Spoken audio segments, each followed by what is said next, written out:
Hello बच्चों, how are you. आज हम लोग पढ़ेंगे relation and function, class 12 CBSE. Relation and function जो है बहुत ही महत्वपूर्ण चैप्टर है परीक्षा के दृष्टिकोण से, और इसमें कॉन्सेप्ट बेस्ड चैप्टर है। इसमें कॉन्सेप्ट इसका समझना बहुत जरूरी होता है। तो थोड़ी बहुत चीज़ें हमने क्लास 11 में भी रिलेशन के बारे में पढ़ा है, उसी का ये ब्रॉड रूप है। तो आइए देखते हैं रिलेशन होता क्या है एक्चुअली। सबसे पहले हम लोग रिलेशन की बात करेंगे।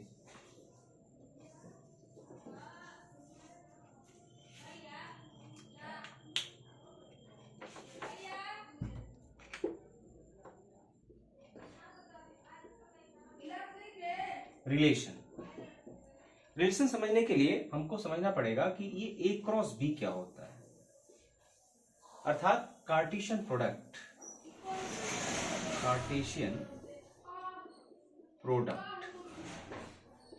मान लीजिए एक सेट है ए जिसके एलिमेंट्स 1, 2 है। एक सेट बी है जिसके एलिमेंट 3, 4 है। यदि मैं इसका कार्टेशियन प्रोडक्ट निकालता हूं, that is A cross B, तो क्या होगा? This is 1, 3, 1, 4, 2, 3 and 2, 4। एक और बात, ये जो है हम ऑर्डर्ड पेयर में लिखते हैं। This can be written in the ordered pair. ये जो ब्रैकेट आप देख रहे हैं, this is called ordered pair. Okay, so these are the elements of 1, 3 in the ordered pair is the element of A cross B. Okay, अब एक और बात ध्यान दीजिएगा, जैसे मैं कोई सेट लिखता हूं तो उसके एलिमेंट्स आप 1, 2, 3 लिखिए, चाहे 3, 2, 1 लिखिए, these are the same thing. But यहाँ पे यदि हम B क्रॉस A लिखते हैं तो वो कुछ और होगा। इसका मतलब ये हो गया कि A cross B is not equal B cross A। अब चलिए रिलेशन की बात करते हैं। तो रिलेशन जो होगा, कोई भी हम इस पे रिलेशन बनाते हैं, सपोज कर लीजिए, तो एक रिलेशन मैं डिफाइन कर रहा हूं जिसके एलिमेंट्स 1, 3 और 1, 4 है। और भी रिलेशन आप डिफाइन कर सकते हैं। अनदर रिलेशन मान लीजिए आप डिफाइन कर सकते हैं 2, 3, 2, 4, और इस तरह से बहुत सारे आप चाहें तो रिलेशन डिफाइन कर सकते हैं। अब एक और बात ध्यान दीजिएगा, इसका मतलब क्या है कि रिलेशन जो होगा, it is always contained in A cross B. It is always contained in A cross B, अर्थात रिलेशन हमेशा जो है ए क्रॉस बी का एक सबसेट होगा। एक सबसेट होगा, जैसा आप ये देख सकते हैं, इसका ये सबसेट है। तो रिलेशन क्या होगा? ए क्रॉस बी का एक सबसेट होगा। तो आगे हम बढ़ेंगे टाइप्स ऑफ रिलेशन, उससे पहले डोमेन और रेंज जान लेते हैं। जैसे मान लीजिए एक सेट मान लीजिए ए है जिसके एलिमेंट्स 1, 2, 3, 4 है, सपोज कर लीजिए, और एक सेट बी है जिसके elements this is 5 and 6। Okay, अब यदि हम बात करें इसके डोमेन, एक रिलेशन मैं डिफाइन कर रहा हूं इनके बीच में, एक रिलेशन इसके बीच में डिफाइन कर रहा हूं। दिस इज 1, 5 और एक 1, 6 हो गया, 2, 5 हो जाएगा, 3, 6 हो गया। ऐसे कोई मैं रिलेशन डिफाइन कर रहा हूं, सपोज कर लीजिए। तो यदि हम रेंज की बात, इसके डोमेन की बात करें, तो domain is the first element. जो भी रिलेशन का पहला एलिमेंट होगा वही जो है इसका डोमेन होगा। तो क्या हो सकता है इसका डोमेन? 1, 2, 3 इसका डोमेन हो जाएगा। रेंज की बात करेंगे तो इसका the elements which is belong to the set B is domain, it is range. जैसे 5, 6 इज द रेंज। ओके, तो I think you have understand what is the Cartesian product and what is the relation. Relation is always contained in A cross B, that is the relation is a subset of A cross B. Now we are discussing about types of relation. Let's see what is types of relation. तो types of relation में सबसे पहले हम लोग चर्चा करेंगे wide relation का। ध्यान दीजिएगा बच्चों, वाइड रिलेशन। वाइड का मतलब होता है जिसके कोई एलिमेंट्स ना हो, जिसमें कोई एलिमेंट्स हो ही ना, कोई भी ऐसा रिलेशन जिसके कोई एलिमेंट ना हो। जैसे मान लीजिए कि मेरे पास एक सेट ए है, अच्छा एक और बात, इससे पहले मैं वाइड रिलेशन बताऊं, एक चीज और आप लोगों को बता दे रहा हूं। जैसे अब इससे पहले हम लोगों ने जो है एक ऐसा रिलेशन डिफाइन किया था जो दो सेट पर आधारित था, मतलब relation define on two set, two non empty set A and B. Now relation define on a set A. मान लीजिए कि मुझे एक रिलेशन डिफाइन करना है सेट ए पे, जिसके एलिमेंट्स मान लीजिए 1 2 3 है सपोज कर लीजिए, या 1 2 ही खाली है। अब मुझे कोई भी ऐसा रिलेशन जो इस पे डिफाइन करना है, अर्थात मैं चाहूं तो ए क्रॉस ए निकाल सकता हूं, ऑफ कोर्स निकाल सकता हूं। क्या उसका इसके एलिमेंट हो सकते हैं? 1, 1 हो सकता है, 1, 2 हो सकता है, 2, 1 हो सकता है, और 2, 2 हो सकता है। ये हो गया आपका ए क्रॉस ए। अब कोई भी रिलेशन डिफाइन होगा तो इस रिलेशन में इसके एलिमेंट्स हो सकते हैं 1, 1 हो सकता है, 1, 2 हो सकता है, और भी कुछ हो सकते हैं। ठीक है, तो इसको हम लोग ऐसे, इसको हम कहेंगे relation on a set. This is a relation on a non empty set, on a non empty set. ध्यान दीजिएगा बच्चों, तो relation on a non empty set. तो यहां भी आप देख सकते हैं कि जो रिलेशन है it is always contained in A cross ए, यानी कि इसका एक सबसेट ही होगा, इसका एक भाग होगा। ठीक, अब हम लोग टाइप्स ऑफ रिलेशन की पुनः चर्चा करते हैं। तो टाइप्स ऑफ रिलेशन में सबसे पहले मैंने आपको बताया वाइड रिलेशन। वाइड रिलेशन, तो वाइड का मतलब होता है जिसके कोई एलिमेंट्स ना हो।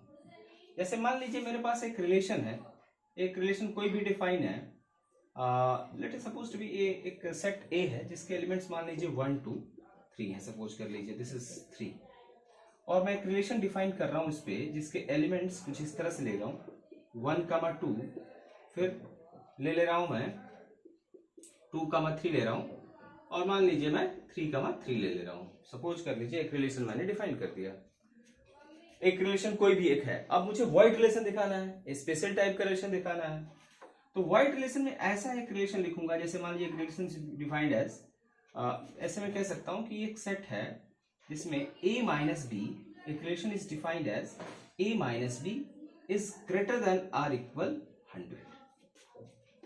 तो क्या कोई दो एलिमेंट्स का डिफरेंस 100 या 100 से ज्यादा हो सकता है? तो नहीं हो सकता है। तो इस रिलेशन को हम लोग, दिस इज वाइड रिलेशन, इसी को हम लोग क्या बोलेंगे?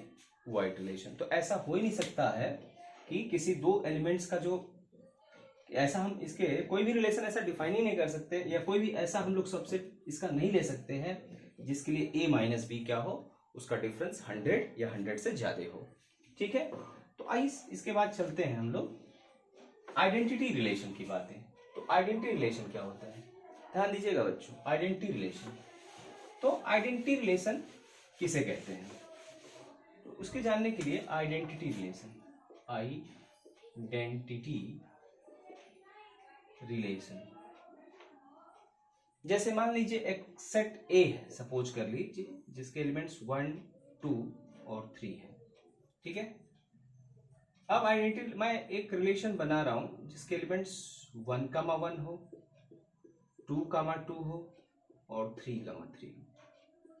तो ऐसा रिलेशन जिसका केवल अपने से मतलब हो, मतलब स्वयं के साथ रिलेशन हो, किसी दूसरे के साथ रिलेशन ना हो, उसको हम आइडेंटिटी रिलेशन कहते हैं। मतलब all the element in the set A has its doublet, means if you right like that 1, 1 और 2, 2, तो क्या ये आइडेंटिटी रिलेशन होगा? नहीं। क्यों? क्योंकि इसमें 3, 3 नहीं है। This is not identity relation. Okay, so identity relation जितने भी ए के सेट एलिमेंट्स है, जो भी ये एलिमेंट्स है, it must be belongs to the set A. अब यहां पे देख सकते हैं आप कि 3, 3 इस सेट में है, लेकिन इसमें सेट रिलेशन में नहीं है, इसलिए हम इसको आइडेंटिटी रिलेशन नहीं कहेंगे। Now we are discussing about reflexive relation. Reflexive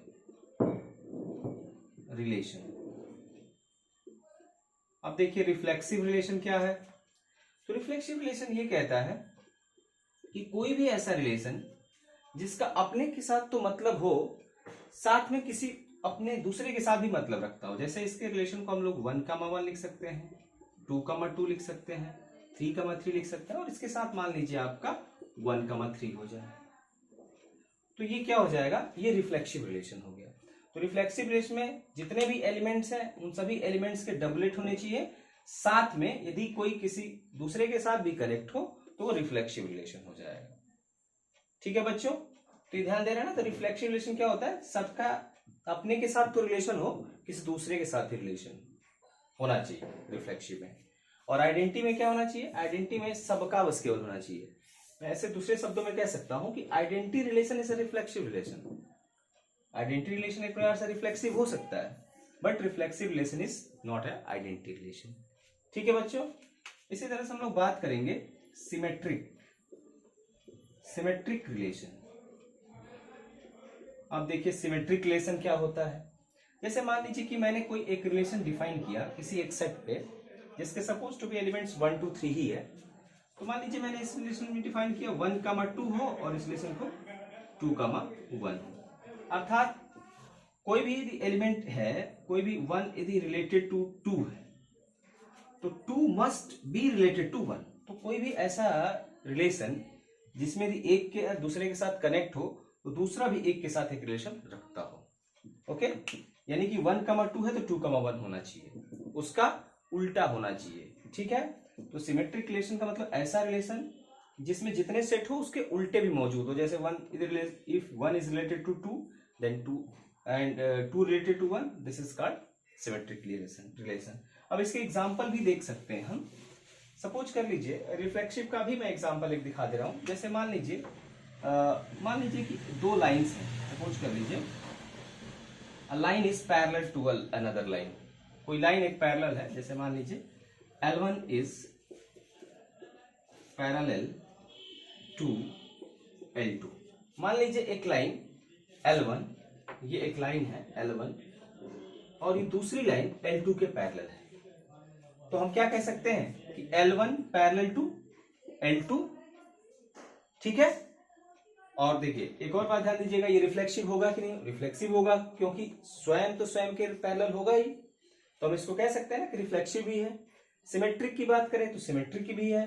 क्यों, क्योंकि यदि L1 L2 के पैरेलल है तो L2 भी क्या होगा, L1 के पैरेलल होगा। अर्थात मतलब क्या है इसका, मतलब ये हो गया कि यदि L1 रिलेटेड टू L2 है तो L2 is also related to L1। कहने का मतलब ये है कि ये लाइन इसके पैरेलल है तो ये भी लाइन इसके पैरेलल होगी। तो सिंपल सी बात है, ये सिमेट्रिक होगा। ठीक है बच्चों, कोई doubt?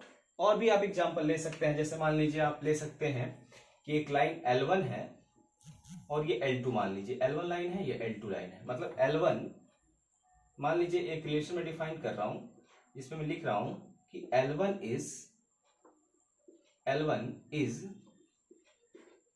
Parallel to L2। Sorry, L1 is parallel to नहीं, L1 is perpendicular to L2।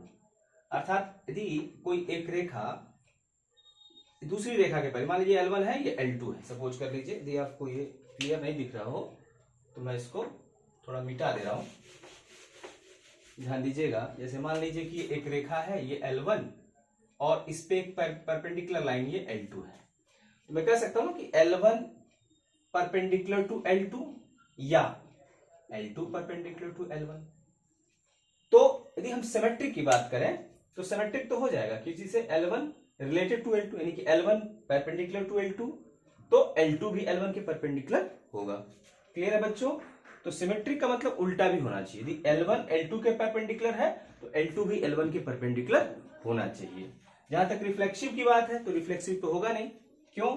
क्योंकि जो है स्वयं के परपेंडिकुलर नहीं हो सकता। अब बचता है एक हम लोग का ट्रांजिटिव रिलेशन।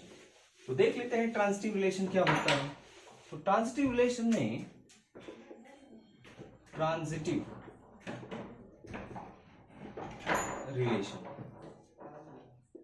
ट्रांजिटिव रिलेशन में हम लोग चर्चा करेंगे ट्रांजिटिव रिलेशन का मतलब क्या होता है। जैसे मान लीजिए कि A B का भाई हो और B जो है C का भी भाई हो, तो इसका मतलब क्या है, A भी C का भाई होगा।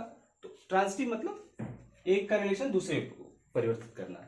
यदि ए का बी के साथ रिलेशन है और बी का सी के साथ रिलेशन है तो ए का भी सी के साथ रिलेशन होना चाहिए, उसको हम लोग ट्रांसिटिव रिलेशन कहते हैं। जैसे यदि ए बी का भाई है और बी सी का भाई है तो ए भी सी का भाई होगा।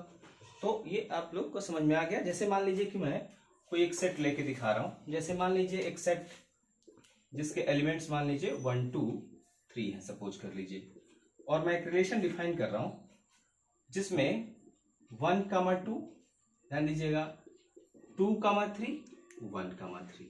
आप देख सकते हैं ना, अब हम देख सकते हैं 1 का 2 के साथ रिलेशन है, 2 का 3 के साथ रिलेशन है, तो 1 का 3 के साथ भी रिलेशन है। ये बीच वाला आप कॉमन एलिमेंट को छोड़ के देखिए, तो इफ 1 रिलेटेड टू 2 यानी 1 2 belongs to the relation, 2 3 belongs to the relation, then हम लोग क्या देख रहे हैं कि 1 3 must be belongs to the relation. तो 1 3 भी रिलेशन को बिलोंग कर रहा है, इसलिए ट्रांजिटिव होगा।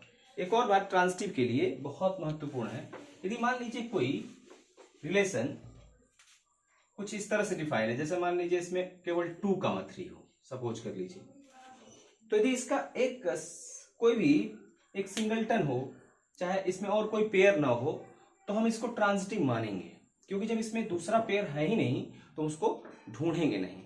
तो I think you have understand very well. आपको बाकी जो है अगले लेक्चर में पढ़ाएंगे, तब तक के लिए गुड बाय।